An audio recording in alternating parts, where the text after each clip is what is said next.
Hello बच्चों, हम आज तक व्याकरण के बहुत सारे टॉपिक हमने पढ़े, लेकिन जितने भी टॉपिक हमने पढ़े कक्षा 6 से कक्षा 10वीं तक आते हैं और वो सभी बच्चों के काम आते हैं। लेकिन यह एक ऐसा टॉपिक है जो केवल कक्षा 10वीं के ही काम आता है। इस टॉपिक का नाम है शब्द, पद व पदबंध में अंतर। शब्द, पद, पदबंध में अंतर, तीनों ये टॉपिक कक्षा 10वीं के बोर्ड में आता है। 2 या 3 नंबर का होता है। छोटा सा इसमें क्वेश्चन होता है जिसे बच्चे आसानी से कर सकते हैं। तो इस टॉपिक को पढ़ाने से पहले मैं आपको बताऊंगी कि शब्द के बारे में मैं आपको बहुत कुछ पढ़ा चुकी हूँ। शब्द किसे कहते हैं? शब्द वर्णों के सार्थक ध्वनि समूह को शब्द कहते हैं। तो शब्द तो आपको पूर्ण रूप से आता ही है। उसके बाद में दूसरा इसमें जो टॉपिक है वो है पद। पद किसे कहा जाता है और पद क्या होता है? तो मैं ये आपको बताती हूँ पद का अर्थ। जब कोई शब्द स्वतंत्र न रहकर व्याकरणिक नियमों में बंध जाता है तो उसे पद कहते हैं। इसका तात्पर्य क्या है? इसका तात्पर्य यह है कि जब कोई भी शब्द वाक्य में प्रयुक्त होता है तो लिंग, वचन, कारक, काल, इन सब चीजों से वो प्रभावित होता है और प्रभावित होने के कारण उसे हम पद कहते हैं, क्योंकि उसका स्वतंत्र अर्थ नहीं रह जाता। ये मैं आपको बताती हूँ। राम ने रावण को मारा। राम ने रावण को मारा। अगर हम इस राम शब्द को केवल अलग अकेला बोले राम, तो यह शब्द है। लेकिन हमने इसे वाक्य में प्रयुक्त किया, राम ने रावण को मारा, तो राम इसमें क्रिया भी जुड़ गई, कर्म भी जुड़ गया।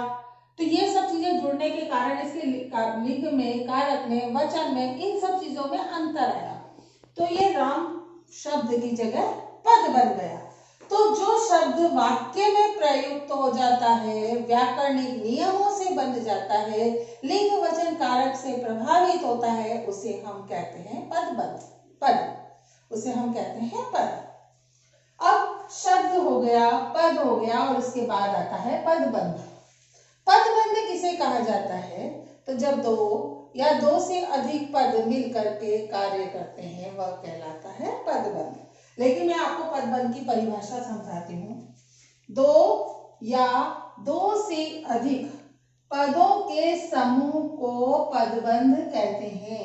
यानी दो पद मिल जाते हैं और समूह बन जाता है तो उसे हम पदबंध कहते हैं, जो मिलकर एक शाब्दिक इकाई का काम करते हैं। यानी कि उस पदबंध का अर्थ एक ही होगा, अलग अलग अर्थ नहीं होगा। तो शब्द, पद व पदबंध तीनों का हमने अंतर देखा। शब्द क्या है? शब्द है वर्णों की सार्थक ध्वनि समूह। पद क्या है? जो शब्द वाक्य में प्रयुक्त हो जाता है वह पद बन जाता है। पदबंध क्या है? दो या दो से अधिक पदों के समूह को पदबंध कहते हैं। अब प्रश्न ये होता है कि शब्द व पद में अंतर क्या है? तो शब्द व पद में अंतर, यहां हमने देखा शब्द, यहां हमने देखा पद। पहला अंतर, शब्द वर्णों की स्वतंत्र व सार्थक इकाई है। स्वतंत्र व सार्थक इकाई है से तात्पर्य है कि शब्द अगर अकेला है तो वो स्वतंत्र है, उस पर कोई किसी का भी कोई वर्चस्व नहीं है। पद वाक्य में प्रयुक्त होता है, पद अकेला नहीं होता, वह वाक्य में प्रयुक्त होता है, तो ये स्वतंत्र होता है और वह वाक्य में प्रयुक्त होता है। दूसरा, शब्द सार्थक व निरर्थक होते हैं। मैंने शब्दों के प्रकार में आपको बताया था कि शब्द सार्थक भी होते हैं, निरर्थक भी होते हैं, जिन्हें हम अपने जीवन डेली रूटीन में बोलते रहते हैं लेकिन उनका कोई अर्थ नहीं होता। तो सार्थक व निरर्थक दोनों शब्द होते हैं, जबकि पद वाक्य में अर्थ का संकेत देते हैं।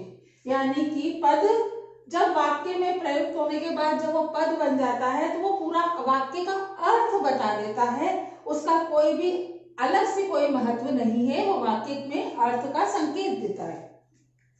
शब्द का अर्थ मात्र परिचय होता है।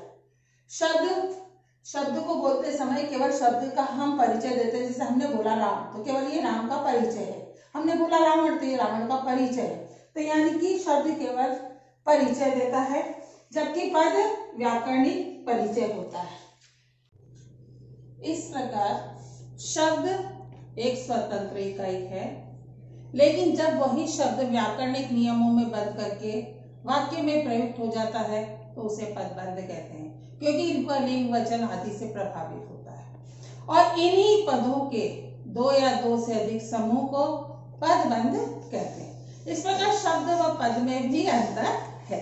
अब आपको जो मैंने समझाया है मैं उनको इस अभ्यास प्रश्न के माध्यम से आपको समझाती हूँ।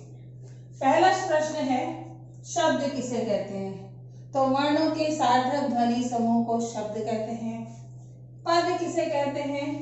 जब कोई भी शब्द वाक्य में प्रयुक्त होता है और व्याकरणिक नियमों से बंध जाता है तो उसे हम पद कहते हैं। पदबंध शब्द व पद कब बन जाता है? शब्द पद कब बन जाता है? शब्द जब व्याकरणिक नियमों में बंधकर वाक्य में प्रयुक्त होता है और लिंग वचन कारक आदि से प्रभावित होता है तो वह पद बन जाता है। पदबंध किसे कहते हैं? दो या दो से अधिक पदों का जो समूह होता है उसे हम पदबंध कहते हैं, जो एक इकाई के रूप में कार्य करता है। राम विद्यालय जाता है, इस वाक्य में राम शब्द है या पद? और क्यों? राम को अलग से अगर हम लें तो वो शब्द कहलाता है, लेकिन राम यह वाक्य में प्रयुक्त है इसलिए राम पद है। तो इसका उत्तर होगा इस वाक्य में राम पद है, क्योंकि यह व्याकरणिक नियमों में बंधकर वाक्य में प्रयुक्त हो रहा है। शब्द कब तक शब्द रहता है, पद नहीं कहलाता? उदाहरण द्वारा समझाइए। शब्द जब तक वाक्य में प्रयुक्त न होकर के एक स्वतंत्र इकाई के रूप में कार्य करता है तब तक वह शब्द कहलाता है, लेकिन जब वाक्य में प्रयुक्त हो जाता है तो वह पद बन जाता है। उदाहरण के लिए आपको मैंने कोई सा भी वाक्य बताया जा सकता है, श्याम गेंद से खेलता है। अगर हम इसमें गेंद शब्द को अलग से लें तो वह एक संज्ञा है और शब्द है, लेकिन गेंद से खेलता है तो वह लिंग वचन और कारक से प्रभावित हो चुका है, इसलिए वह गेंद शब्द जो है वाक्य में प्रयुक्त होने के बाद पद बन गई है। शब्द व पद में क्या अंतर है? शब्द व पद में मैंने आपको अंतर बताई है कि शब्द एक स्वतंत्र व सार्थक इकाई होता है और पद व्याकरणिक नियमों से बंधा होता है। शब्द केवल मात्र परिचय देता है जबकि पद व्याकरणिक परिचय देता है। इन शब्दिक प्रश्नों को करने व समझाने के बाद भी अगर आपको कोई भी इनमें समस्या आती है तो वह आप कमेंट्स बॉक्स में प्रश्न करके पूछ सकते हैं।